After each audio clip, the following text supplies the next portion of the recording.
사무엘서 강해 이어지고 있습니다. 연속 강해죠. 땅에서도 이루어지다라는 큰 제목 하에 말씀 이어가고 있고요. 오늘 본문은 사무엘상 3장 1절부터 18절, 좀 길었죠. 여섯 번째 시간입니다. 여호와께서 사무엘을 부르시는지라라는 제목으로 함께 은혜 나누도록 하겠습니다. 우리가 신앙생활하면서 종종 듣게 되는 표현 중에 하나가 하나님의 음성을 들었다, 하나님의 뜻을 구한다, 하나님의 뜻이 이거다라고 종종 이야기하는 경우들이 왕왕 있죠. 자, 이렇게 표현할 때, 하나님의 음성을 듣는다고 표현할 때 첫 번째 우리가 유념해야 되는 것은 하나님께서 인격적이시다라는 거예요. 인격적. 이제 신앙생활을 오래 하신 분들은 이 표현이 너무 자연스럽거든요. 근데 제가 몇 해 전에 어느 모임에서 발제란 일이 있었는데, 그때 이제 제가 썼던 어떤 논문을 가지고 발제한 일이 있었어요. 근데 끝나고 나올 때 한 교수님이 저한테 이런 질문을 하시더라고요. 하나님이 인격적인 게 맞습니까? 이게 무슨 소리입니까? 라고 물어보시더라고요. 전 너무 당연했는데 가만히 생각해 보니까 이게 희한한 표현인 거예요. 왜요?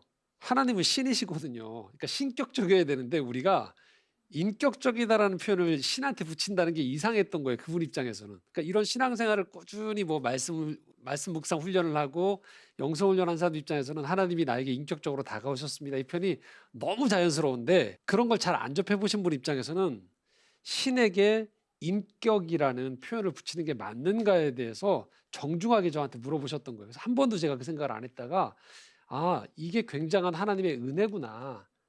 사람에게 맞춤으로 다가오신다라는 것들이 참 신비로운 일이구나라는 것들을 그때 새삼 깨닫게 됐었어요. 그러니까 우리가 하나님의 음성을 듣는다고 할 때 하나님이 인격적으로 다가오신다는 걸 기억하시라는 거예요. 자, 이것은 무엇을 말하냐면 이제 막 아이가 걸음마를 걷기 시작해요. 그러면 우리가 걸음마를 걷는 아이에게는 달리기를 요청하지 않아요. 다소간에 아이가 넘어지고 하더라도 넉넉한 눈으로 바라보죠. 그리고 그 아이가 점점 걷고 넘어진 횟수가 줄고 스스로가 달릴 때까지 기다려주게 돼요. 서둘러서 왜 너는 뛰지 못하느냐고 하지 않는단 말이에요. 그리고 그가 이제 성숙해서 성인이 되어지면 요청하게 되는 거죠. 빨리 뛰어야 될 땐 빨리 뛰라고 요청도 하고요.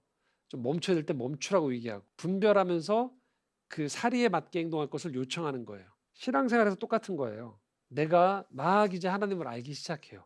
그러면 여러 가지 그 하나님을 알아가고 뜻을 행하는 가운데 서툰 면들이 많아요. 근데 하나님이 인격적으로 다가온다는 걸 아신다는 거예요. 그 사람의 영적인 수준에 맞춰서 그 사람이 하나님을 알아갈 수 있는 여러 가지 것들을 제공하시고 말씀하시고 함께 하신다는 거죠. 그래서 그가 점점 하나님을 알아가는 거죠. 그리고 성숙한 신자가 되어지면 또는 아직 성숙하지 않더라도 어떤 사안에 대해서 자기 스스로가 내면에서 비춰보았을 때 명확하게 저게 하나님 뜻인 줄 아는 거예요. 그런 경우는 어떤 일들이 벌어지느냐? 이야기한 대로 하나님께서 그것들에 대해서 단호하게 순종할 것을 요청한단 말이죠. 이 말을 오해하면 안 돼요. 하나님께서 슬슬 우리를 달래서 자기 편으로 만들고 그 후에는 이제 내 편이 됐구나. 그럼 하나님이 하나님 마음대로 우리를 좌지우지 하신다는 표현이 아니에요. 이 과정은 한 예술가가 탄생하는 과정으로 이해해 보시면 돼요. 한 아이가 태어나서 걸음마를 하다가 집에 있는 피아노를 보거나 바이올린을 누가 연주한 걸 본 거예요. 저게 너무 좋은 거예요. 그래서 부모님께 말씀을 드려서 악기를 배우기 시작하는 거죠. 서툴고 틀리고 때로는 빼먹고 안 가려고 하고 그러면서 점점 악기를 배워가는 거죠. 그러다 누군가는 취미가 되죠. 하지만 누군가는 거기서 전문 연주자로 계속 나아가게 되는 거죠. 자, 이제 전문 연주자가 되는 거예요. 학위를 취득하고 콩쿠르에서 입상을 하고 전문 연주자가 됐단 말이에요. 그리고 그 사람이 무대 위로 올라갑니다. 객석에는 이 전문 연주자의 연주를, 아티스트의 연주를 듣기 위해서 일부러 티켓을 사거나 또는 시간을 들여서 이곳에 모인 사람들이 있단 말이죠. 어떻게 될까요? 틀리면 안 되죠. 물론 사람이 어떻게 기계처럼 완벽할 수 있겠습니까? 그러나 그곳에 모이는 객석에 있는 관중들이 충분히 감동할 만큼의 절정의 기량을 보여주는 게 전문 연주자의 예의겠죠.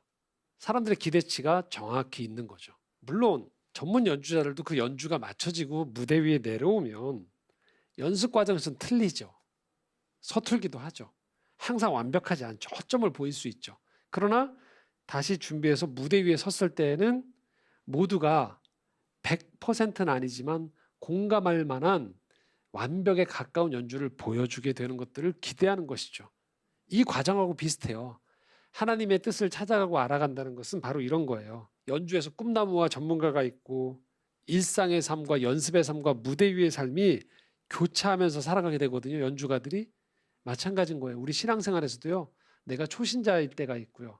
또 성숙해가면서 하나님을 알아갈 때가 있고 어느 정도 성숙해서 꽤 많이 하나님에 대해서 하나님의 뜻에 대해서 일상에 대해서 어느 정도 분별력이 생겼을 때의 책임감이 다르게 돼요. 오늘 우리가 본 본문에서는요. 이제 어린 사무엘과 신앙적인 영역에 있어서는 전문가라고 할 수 있는 엘리 제사장이 대비돼서 나와요. 하나님이 다르게 요청하세요. 흔히 오늘 읽었던 사무엘상 3장에 대한 본문을 볼 때 이 본문을 겉으로 보면 어떤 느낌을 갖게 되냐면 어린 사무엘이 하나님 부르셨는데 잘 알아듣지 못해서 엘리가 도와준 걸로 보통은 우리가 이해를 하게 돼요. 근데 여러분 꼼꼼하게 오늘 말씀을 보면요. 이게 좀 다르게 보이는 지점들이 있다는 것을 알 수 있습니다. 자, 1절부터 3절 말씀입니다. 함께 읽겠습니다. 이 사무엘이 엘리 앞에서 여호와를 섬길 때에는 여호와의 말씀이 희귀하여 이상이 흔히 보이지 않았더라. 엘리의 눈이 점점 어두워 가서 잘 보지 못하는 그때 그가 자기 처소에 누웠고 하나님의 등불은 아직 꺼지지 아니하였으며 사무엘은 하나님의 궤에 있는 여호와의 전 안에 누웠더니 하나님의 음성이 들리기 직전 상황이에요. 사무엘은 아직 아이라고 표현되어 있어요. 시대적인 분위기는 여호와의 말씀이 희귀하여 이상이 흔히 보이지 않는 시대라고 이야기하고 있어요. 이 말씀을 그냥 문자로만 보면요. 이렇게 보일 수 있어요. 하나님께서 말씀을 안 하시는 거예요. 그래서 시대가 영적으로 어두워지고 도무지 하나님의 뜻을 알지 못하는 시대처럼 보입니다. 그런데 여러분 명심하십시오. 하나님은요. 항상 말씀하세요. 시대의 구분 없이 하나님은 끊임없이 말씀하세요. 사람들이 듣지 않는 거예요. 이 신앙의 역사 가운데에서 기독교 역사에서 보면 어느 시대가 이것과 견줄 만하냐면요. 종교개혁이 일어났을 당시에 중세시대가 이랬던 거예요. 그러니까 말씀이 희귀해지는 거예요. 그러니까 로마 카톨릭은 기본적으로 말씀과 더불어서 전통을 굉장히 중요시해요. 이 하나님이 말씀으로도 말씀하시지만 역사하지만 전통으로도 역사한다는 것들을 같이 가지고 있어요. 이 전통 안에 좋은 것들이 많거든요. 근데 문제는 전통이 잘못되어졌을 때에 분별 기준이 전통에 많이 쏠려 있을 때가 있었던 거예요. 그게 중세시대인 거예요. 그래서 종교개혁가들이 나올 때 이 전통을 내려놓고 오직 말씀으로라는 기준으로 가져온 거예요. 중세시대에 그래서 교황제도가 타락하고 그리고 그래서 면죄부라든지 영적인 타락이 있음에도 불구하고 도무지 정화가 일어나지 않았던 거예요. 계속 미사는 드려지고 있음에도 불구하고 수도원에 수사들도 많고 사제들도 많음에도 불구하고 분명히 잘못된 방식으로 헌금이 걷어지고 있고 사회가 잘못 돌아가고 있고 신앙이 암흑기에 접어들었음에도 불구하고 이 잘못된 것들에 대한 정화작용이 일어나지 않는 거예요. 이때가 바로 말씀이 희귀해지는 거예요. 유사하게 바로 이 사사시대에 말씀이 희귀해졌다라는 건 중재를 서는 이 제사장과 선지자들의 역할들이 미미했다는 걸 의미해요. 그런데 여기에서 단순히 사무엘이 어리다는 것에서 멈추지 않고요. 이상한 점이 발견됩니다. 그것은 무엇이냐면 2절을 보십시오. 엘리가 지금 어디에 있을까요? 자기 처소에 있다고 했어요. 숙소에 있는 거예요. 반면에 어린 사무엘은 어디에 있죠? 하나님의 궤에 있는 여호와의 전 안에 누웠다라고 표현하고 있어요. 지난 시간에 저희가 함께 말씀을 살펴보았던 것처럼 사무엘은 제사장이 아니에요. 보조 역할이에요. 그런데 지금 법궤가 있는 지성소 앞에서 불침번을 서고 있는 것이 당직을 서고 있는 것이 누구일까요? 제사장입니까? 보조입니까? 보조가 서고 있어요. 제사장은 지금 어디가 있죠? 자기 숙소로 자러 들어갔어요. 어린 사무엘에게 일을 맡겨놓고 제사장은 숙소로 들어간 거예요. 자, 여기서 두 가지 문제가 발생합니다. 그것은 무엇이냐면 엘리 제사장이 왜 숙소로 들어갔을까요? 그러니까 본래 제사장이 이 성소 앞에서 하나님의 말씀을 기다려야 되거든요. 근데 왜 들어갔을까요? 하나님이 더 이상 말씀하시지 않는다고 생각을 하는 거예요. 그래서 형식적으로 어린 사무엘을 앉혀놓는 거예요. 만약에 하나님의 음성에 자기가 영적으로 민감하고 예민하다면 언제 하나님의 말씀이 임할지 모르기 때문에 뭐 해야 돼요? 성전 앞에 자기가 있어야 되는 거예요. 법궤 앞에. 근데 제사장임에도 불구하고 아무런 일이 일어나지 않는다고 생각을 하는 거예요. 그러니까 뭐 할까요? 숙소로 들어가고 형식적으로 거기에 보조를 서고 있는 사무엘을 앉히는 거예요. 자, 이런 일들은 오늘날도 동일하게 벌어질 수 있는 거예요. 매주 저희가 주일 예배를 드리거든요. 그런데 우리가 예배를 드릴 때 기대치가 굉장히 낮아질 때가 있어요.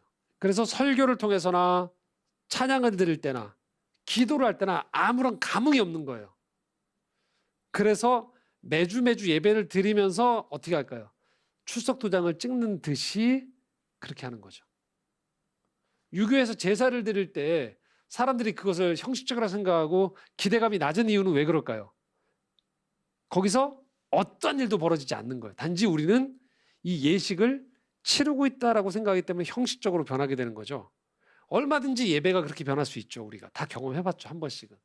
아니 많이 경험할 수도 있는 거죠. 예배를 통해서 하나님이 무슨 말씀을 하시는 것 같지는 않고 그냥 설교자의 좋은 말씀, 교훈 정도 하나 얻어가지 살아가는데 안 듣는 것보다는 그냥 좋은 말씀 건네시는 거지라는 기대감 없이 듣고 매주 예배를 형식적으로 드리고 있는 것이죠. 실제 그 예배가 내 삶에 어떤 마음의 움직임, 가치관의 변화, 삶의 태도에 대한 어떤 영향을 끼치지 못하는 거예요.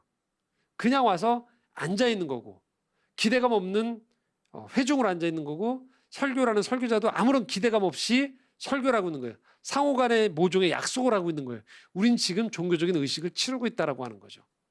그럴 때 기대감이 낮아지는 거죠. 예배는 형식적으로 변해가는 거죠. 제사장 엘리가 영적으로 둔감해지기 시작하면서 성전에서 자기 마땅히 하나님의 음성을 기다려야 되는 제사장 입장에서 며칠을 기다려도 몇 날을 기다려도 몇 주를 기다려도 아무런 일들이 일어나지 않을 때 이거는 그냥 직업이 돼버리는 거예요. 그래서 그 시간에 자기 편에서 봤을 때 효율적인 건 자러 들어가는 거죠. 아무런 일도 일어나지 않는다고 생각하기 때문에 어린 사무엘을 안 치는 거예요. 한 가지 더 문제는 뭐냐면 만약에 이 제사장인 엘리가 정말 몸이 피곤하거나 슬럼프가 왔거나 어려웠어요. 요즘. 그래서 숙소로 들어가 쉰다 치더라도 만약에 이 엘리 제사장이 이 법궤 앞에서 지키고 있는 사무엘에게 하나님이 말씀하실 수 있다라고 그가 예상을 하거나 기대를 했던 마땅히 뭘 했어야 될까요? 하나님의 음성이 들려오는 상황에 대한 설명을 했겠죠. 근데 안 하는 거예요. 그냥 뭐 한 거예요? 법궤 앞에 있는 사무엘을 앉혀놓은 거예요. 아무 일도 일어나지 않을 거니까. 그리고 자기는 자러 들어간 거예요.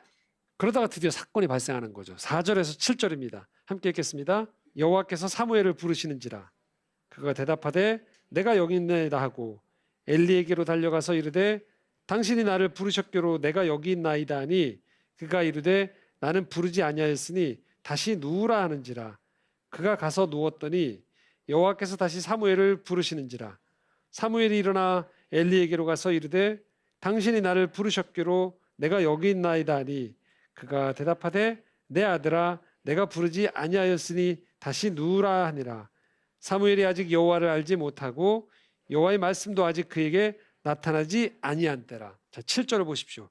명확히 얘기하죠. 뭐라고 얘기합니까? 7절에 사무엘이 아직 여호와를 알지 못하는 거예요. 그러니까 사무엘 편에서 자기를 부르는 음성이 들렸을 때 이것이 하나님의 음성이라고 알 턱이 없는 거예요. 아까 하나님이 인격적이라고 말씀하셨죠? 제가 말씀드렸죠? 그러면 당연히 뭐예요? 사무엘이 못 알아 들을 수 있다는 전제를 하나님도 아시는 거예요. 근데 하나님이 지금 사무엘을 불렀어요. 사무엘은 엘리에게로 다가가서 저 부르셨어요 라고 한 거죠. 엘리는 부른 적이 없다고 얘기합니다. 자, 8절 9절 이것들이 반복되어지는 거죠. 두 번째 그리고 이제 세 번째까지 반복됩니다. 함께 읽겠습니다.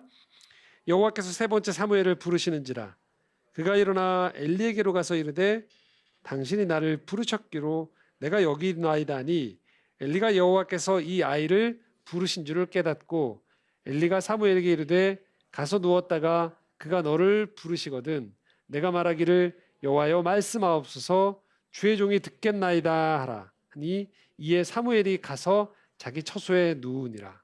엘리 제사장의 두 번째까지 찾아왔을 때는 엘리 제사장이 깨닫지 못했던 거예요. 세 번째 법궤 앞에서 지금 사무엘이 찾아오자 둔감하지만 그래도 남아있던 영적 감각 안에서 엘리 제사장이 이것이 사무엘에게 임한 하나님의 부르심이라는 걸 깨닫게 된 거예요. 그래서 뭐라고 준비시킵니까?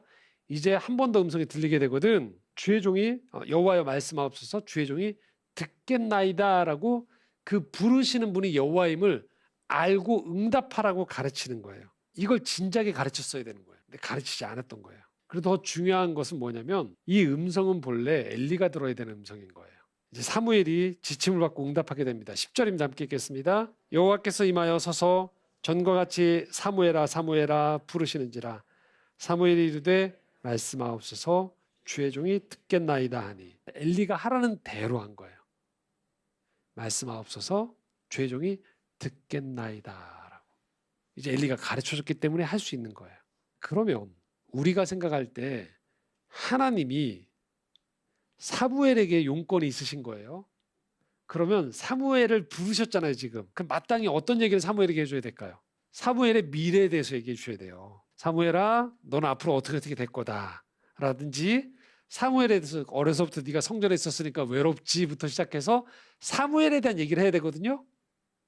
근데 지금 사무엘아 사무엘아가 세 번 부르고 네 번째 부르셔서 하시는 말씀이 뭐냐면요. 11절부터 14절 함께 읽겠습니다. 여호와께서 사무엘에게 이르시되 보라 내가 이스라엘 중에 한 일을 행하리니 그것을 듣는 자마다 두 귀가 울리리라. 내가 엘리의 집에 대하여 말한 것을 처음부터 끝까지 그날에 그에게 다 이루리라. 내가 그의 집을 영원토록 심판하겠다고 그에게 말한 것은 그가 아는 죄악 때문이니 이는 그가 자기의 아들들이 저주를 자청하되 금하지 아니하였음이니라. 그러므로 내가 엘리의 집에 대하여 맹세하기를 엘리의 집의 죄악은 제물로나 예물로나 영원히 숙잠을 받지 못하리라 하였노라 하셨더라. 자, 누구에 대한 내용입니까? 사무엘에 대한 내용인가요? 사무엘을 불러놓고 엘리 제사장 집안에 대한 저주예요. 심판이에요. 엘리에서 사무엘로 영적 리더십이 바뀌어질 거다라는 것들에 대한, 그러나 먼저 엘리 집안에 대한 심판이 있는 거죠. 여기서 사무엘은 어떤 하나님께 그 다음에 대한 보장을 받지 않아요. 그럼 하나님은 왜 엘리 제사장에게 직접 말씀하지 않으셨을까요? 하나님은 분명히 엘리 제사장에게 여러 차례 경고를 하셨을 거예요. 그런데 엘리 제사장이 이것들을 영적인 둔감함 속에서 흘려듣거나 무시했거나 알아차리지 못한 거죠. 그래서 하나님은 사무엘을 통해서 전달하세요 이제. 그런데 여러분 여기서 만약에 하나님께서 작정을 하시는 거예요. 그리고 사무엘에게 한 번에 사무엘아 사무엘하고 부르시면서 이 부르심의 음성이 여호와로부터 온 것인지를 확실하게 알게 하려면 하나님이 하실 수 있을까요 없을까요? 있죠. 이게 어떻게 보면 하나님 편에서 체면이 구겨지는 일이잖아요. 사무엘아 사무엘아 부르는데 사무엘이 지금 여호와께서 부르시는데 뭐하고 있는 거예요? 엉뚱하게 엘리 제사장이 가는 거예요. 근데 여러분 반대로 한번 가만히 생각을 한번 해보십시오. 만약에 엘리 제사장이 자고 있어요. 근데 갑자기 단번에 사무엘이 튀어와서 엘리 제사장에게 내가 지금 하나님의 음성을 들었습니다. 그런데 당신 집안에 대한 저주를 하나님이 저한테 선포하셨습니다 라고 하면 엘리 제사장이 어떻게 받아들일까요? 잘못 들은 것 같다 너 라고 하지 않았을까요? 지금 세 번에 걸쳐서 사무엘이 계속 반복되어지는 과정을 통해서 네 번째 부를 때 이게 여호와의 음성이다라고 누구 입으로 얘기했죠? 엘리 제사장 입으로 얘기하는 거예요. 첫 번에 사무엘이 그 얘기 듣고 가서 엘리 제사장에게 당신 집안에 하나님 이런 말씀하셨다면 엘리가 이전에도 분명히 말씀하셨던 것들을 묵살했듯이 묵살할 가능성이 많은 거예요. 그런데 명확하게 법궤 앞에서 어린 사무엘을 통해서 하나님이 세 번을 부르시는 과정을 통해서 영적으로 둔감했지만 엘리가 깨닫는 거예요. 이거 지금 하나님이 부르시는 거구나. 그래서 어떤 내용인지 미리 얘기 안 했잖아요. 그렇죠. 그리고 뭐예요? 사무엘에게 지금 네 번째 만약에 널 부르시면 이 내용은 하나님이 너에게 주시는 여호와의 말씀이라 생각한 거예요. 물론 이때 엘리가 얘기할 때는 꿈에도 사무엘에게 줄 말씀이 자기 자신과 집안에 대한 심판일 거라는 생각을 못한 거죠. 그러나 단둘이 친 거예요. 이거 하나님 말씀이니까 잘 들어 라고 한 거예요. 누구 입으로? 자기 입으로 한 거예요. 그리고 이제 사무엘은 그 얘기를 듣고서 마침내 네 번째 응답하면서 엘리 제사장 집안에 심판이 임할 것을 듣게 된 거죠. 자, 사무엘이 어땠을까요? 15절부터 18절에 함께 읽겠습니다. 사무엘이 아침까지 누웠다가 여호와의 집의 문을 열었으나 그 이상을 엘리에게 알게 하기를 두려워하더니 엘리가 사무엘을 불러 이르되 내 아들 사무엘아 하니 그가 대답하되 내가 여기 있나이다 하니 그가 이르되 내게 무엇을 말씀하셨느냐 청하노니 내게 숨기지 말라 내게 말씀하신 모든 것을 하나라도 숨기면 하나님이 네게 벌을 내리시고 또 내리시기를 원하노라 하는지라. 사무엘이 그것을 그에게 자세히 말하고 조금도 숨기지 아니하니 그가 이르되 이는 여호와이시니 선하신 대로 하실 것이니라 하니라. 좀 더 이제 명확해지는 거죠. 우리는 이제 알게 되는 거예요. 사무엘아 사무엘아 여호와께서 사무엘을 부르셨단 말이에요. 근데 부르신 이유는 사무엘 때문이 아니고 누구 때문입니까? 엘리 때문이었던 거예요. 그러니까 사무엘이 영적으로 무지했던 게 아니에요. 이 본문에서 전하고 싶은 중요한 메시지는 누가 무지한 거예요? 사무엘을 통해서 4번이나 부르게 만들었던 하나님의 음성을 듣지 못했던 엘리 제사장의 무지에 있는 거예요. 너무나 엄중한 메시지였기 때문에 15절에 보면 사무엘은 밤새 고민했어요. 아침까지 누웠다고 했지만 아마 잠을 제대로 못 잤겠죠. 그리고 16절 17절에 엘리가 불러서 먼저 이렇게 얘기하는 거예요. 준비를 완벽하게 해놓는 거예요. 하나라도 숨기지 마라. 그리고 하나라도 숨기면 네가 저주를 받는다고 얘기하는 거예요. 그래서 18절에 사무엘은 자세히 조금도 숨기지 않고 전달을 해준 거예요. 마침내 엘리가 엄중하게 임하는 이 역사의 중요한 분기점에 임하는 이 하나님의 뜻을 자신이 이 사무엘을 통해서 4번을 준비시킨 과정을 통해서 엄중하게 받아들이게 된 거예요. 그래서 엘리의 표현이 그 뜻이 선함으로 그대로 이루어질 것을 받아들이겠다고 하는 거예요. 자기 입으로 얘기했거든요. 지금 선포되어지는 말씀이 여호와의 말씀이니까 그대로 전해달라고. 여기서 우리는 하나님의 일하시는 방법의 아주 중요한 요소를 보게 되는 거예요. 사무엘에게는요. 그가 충분히 하나님의 음성을 듣고 뜻을 행할 수 있는 선지자로 세워갈 수 있는 시간적 그리고 삶의 여유와 신앙적인 준비를 시켜주고 계신 과정인 거예요. 엘리 제사장에게는요. 마땅히 그가 영적인 지도자로서 들어야 되는 음성을 듣지 않은 것들에 대한 책망과 그에 따른 순종을 요구하셨다라는 거예요. 여기서 우리는 이 하나님의 인격적인 면과 더불어서 단호한 면을 보게 되는 거예요. 자, 그러면 우리는 이런 질문을 할 수 있어요. 하나님은 왜 인격적인 면 못지않게 이런 단호함 2가지를 같이 쓰실까? 그것은요. 하나님을 믿는 것이 단순한 종교 생활이 아니기 때문에 그래요. 하나님을 믿는 신앙생활이 마음의 평안을 얻는 정도에서 그쳐지는 게 아니라는 거예요. 그러니까 종교 생활이면 심신을 수련하는 거죠. 그렇게 해도 되는 거예요. 요즘 유행하고 있는 명상 있죠. 어떤 면에서 굉장히 중요한 부분이 있어요. 영성훈련 안에도 이런 명상적 요소가 있으니까요. 그런데 명상 자체로만 계속 갔을 때 우리가 알고 있는 것 중에 한 가지가 있어요.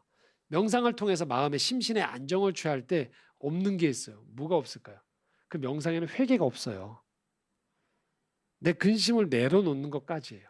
나 중심으로 마음의 심신의 안정을 찾는 거예요. 그런데 여러분 한번 생각해 보십시오. 여러분이 몸이 아파서 병원에 가시는 거예요. 의사가 친절한 말만 합니까? 여러분이 듣기 좋은 말로 하실까요? 여러분 몸에 암세포가 자라고 있는데 의사가 힘내세요. 화이팅. 잘 될 거예요. 너무 걱정하지 마세요. 이렇게 하고 보낼까요? 절대 그렇지 않죠. 엄하게 얘기할 수밖에 없는 거예요. 언제까지 수술하셔야 된다. 후유증이 있을 수도 있다. 어떤 어려움이 있을 수 있다. 때로는 그것이 더 엄중해져서 어떤 경우에는 시한부를 선고하기까지 하죠. 왜요? 몸에 있는 병, 몸에 있는 암, 몸에 있는 어려움은요. 그냥 어떤 심적인 요소가 아니고 실존하는 명백한 실체이기 때문에 그래요. 애둘러 갈 수가 없는 거예요. 덧칠할 수가 없는 거예요. 그렇기 때문에 좋은 말로 덕담을 하는 것들에서 끝날 수가 없는 거죠. 어떤 사람이 회사에 지원을 해요. 면접자들이 많단 말이죠. 회사 입장에서 모든 사람들에게 격려와 응원과 축복을 해줄 수가 없어요. 한 사람을 뽑아야 되거든요.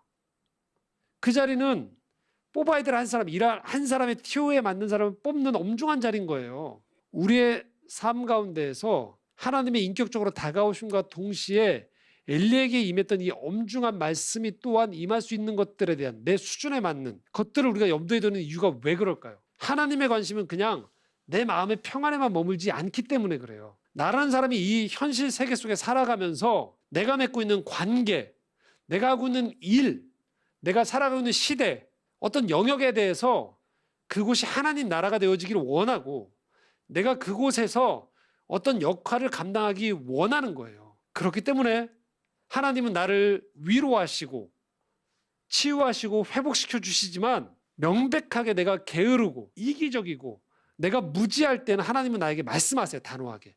하나님이 원하시는 것은 그저 나를 어린아이처럼 대하시는 것만이 목적이 아니기 때문에 그래요. 내가 정말로 어린아이고 내가 정말로 삶의 자리에서 살아가다가 큰 상처를 입거나 실패를 입었어요. 걸어갈 수가 없는 거예요. 그때 하나님이 우리에게 목발을 쥐어주시고 입원할 수 있게 해주시고 업어주기도 하세요. 근데 내가 장성했어요. 충분히 힘도 있어요. 지혜도 있어요. 여러 가지 열정도 있고 여러 가지 것들이 준비되어 있어요. 그럼 뭐 하실까요? 거기에 맞는 책임을 요청하시는 거예요. 하나님의 궁극적인 관심은 우리가 그 자리에 있으면서 하나도 변하지 않는 가운데에서 그냥 유유자적하게 마음의 평안을 누리면서 이 땅에 허락하신 삶을 한번 편하게 살다 가는 걸 원하시는 게 아니에요. 하나님 명백한 그림 가운데 우리를 부르시고 계신 거예요.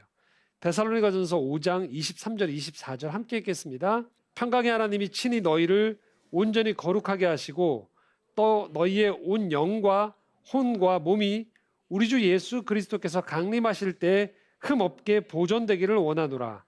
너희를 부르시는 이는 미쁘시니 그가 또한 이루시리라. 하나님이 우리를 부르세요. 그 하나님 평강으로 다가오세요. 겁주시는 하나님이 아니에요. 근데 그 하나님이 뭐에 또한 목적을 두고 있냐? 우리를 친히 온전히 거룩하게 하는 것에 우리에게 하나님은 비전을 가지고 계신 거예요. 우리 한 사람이 이 죄가 많은 세상 가운데 살아가되 그냥 요리조리 피해 다니는 사람, 육신의 안락함만을 가지고서 잘 피해 다니면서 하루 재미있게 살아가는 것을 그냥 인생의 전부라고 완성이라고 생각하는 것을 넘어서서 그 사람을 통해서 책임감을 갖도록 요청하는 거예요. 그 사람을 향해서 이 시대에 대한 마음을 품게 하시는 거예요. 그 사람을 통해서 자신이 해야 되는 사회적 책무에 대한 응답할 것들에 대한 것들을 얘기하시는 거예요. 그게 성숙이거든요. 근데 종교 생활은 그렇게 하지 않아요. 그 자리에 맞도록 자기가 훈련되어지고 그런 능력과 식견을 갖도록 하는 것이 아니고요. 점을 보러 다니고 종교를 믿으러 다니면 계속 나오는 건 이런 거예요. 점괘에 따라서 무엇을 하라만 나와요. 내가 훈련받아야 되는 것들, 내가 깎여져야 되는 것들, 내가 순종해야 되는 것들, 포기해야 되는 것들을 얘기하지 않아요. 덧붙여요. 계속. 부적을 통해서든 점괘를 통해서든. 그래서 뭐예요? 그 자리에 올라가도록, 그 자리를 차지하도록 학교에 들어가고 입학하고 취업하는 것 자체까지로만 얘기해요.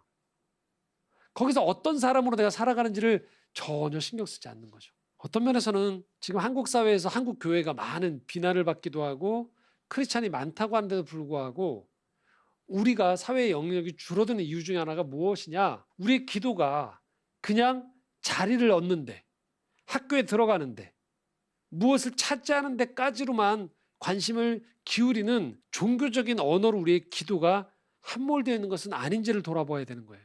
준비가 안 된 사람은 그 자리에 들어가면 안 되는 거예요. 기도 응답으로 그 자리에 들어가면 안 되는 거예요. 얼마나 많은 사람들이 피해를 입는지를 우리는 경험하는 거죠. 그래서 우리 삶의 과정에서 깎이는 거예요. 때로는 실패하는 거예요. 울게 되는 거예요. 그럴 때 우리는 하늘을 향해서 이렇게 얘기하죠. 하나님이 살아계시다면 왜 나를 울리십니까? 왜 나에게 침묵하십니까? 라고 얘기하고 있지만 하나님은 우리보다 더 큰 계획 속에 무엇을 보고 있는 거예요? 우리를 친히 온전하게 하시는 것들에 대한 그림을 그리고 있는 거예요.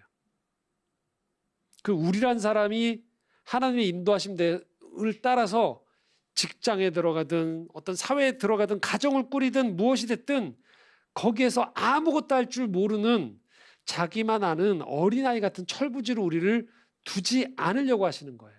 그래서 하나님은 나 혼자 인격 수양해서 종교 수행으로 완벽의 경지에 다다르라고 요청하시지 않아요. 이 많은 사회에 얽혀있는 관계 속에서 끊임없이 배워져 나가도록 요청하세요. 그게 하나님 우리를 부르시는 거예요. 여러분 사무엘을 가만히 보십시오. 사무엘이 컸던 영적인 환경은요, 영적으로 무지한 가문이었던 엘리 제사장이 있었던 가문에서 사무엘이란 지도자가 크고 있는 거예요. 아주 정결하고 모든 것들이 준비된 완벽한 신앙훈련 학교에서 사무엘이 준비된 훈련만 받은 것이 아니에요. 뒤 엉켜 있는 곳에서 하나님의 방법에 응답하며 살아가면서 사무엘은 준비가 되어지는 거예요. 그 과정에서 때로 우리는 헤맬 수 있어요. 모를 수도 있어요. 그러나 괜찮습니다.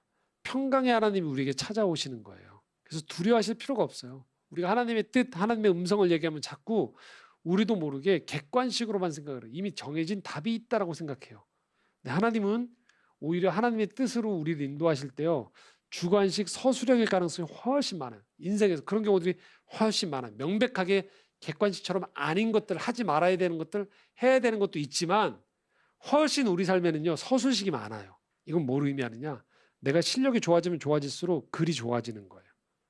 논지가 풍부해지는 거예요. 우리란 사람이 하나님을 사랑하고 우리가 살아가는 세상에 대한 것들의 눈이 해안이 밝혀지면서 세상을 단면적으로만 보지 않고 복합적인 이 안에 있는 사람들의 이기심과 구조적인 문제까지도 볼 줄 아는 눈이 자꾸만 확장되면 확장될수록 뭐 할까요? 우리란 사람이 쓰는 글이 좋아지는 거예요. 우리란 사람을 통해서 사람들이 경험하는 유익이 풍성해지는 거예요.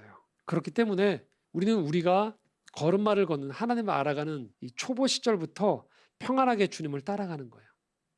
우리의 수준을 아시는 주님께서 우리 그렇게 양육해 주세요. 그리고 어느 순간부터는 그것에 따른 책임을 요청하세요. 물론 어떠한 성인도, 어떠한 성숙하다고 하는 사람도 항상 완벽할 수 없기 때문에 때로는 그의 기도 처소에서 하나님 앞에 울며 토로하며 위로를 받기도 해요. 때로는 성숙하다고 하지만 미처 다 보지 못하는 통찰, 때로는 유혹에 넘어가서 넘어지기도 해요. 그러나 그 빈도수가 줄어드는 거죠. 그리고 그의 삶을 통해서 온전함을 통해서 주변 사람들이 평안해지는 거예요. 그가 내놓는 해법들이 참으로 식견 있는 지혜로움이 자꾸만 늘어가져야 되는 거예요. 사무엘은 막 이제 하나님을 알아가는 상태였던 거예요. 거기에 맞게 하나님은 임하세요. 동시에 엘리는 이미 하나님을 아는 사람으로서의 책임을 져야 됐던 것입니다.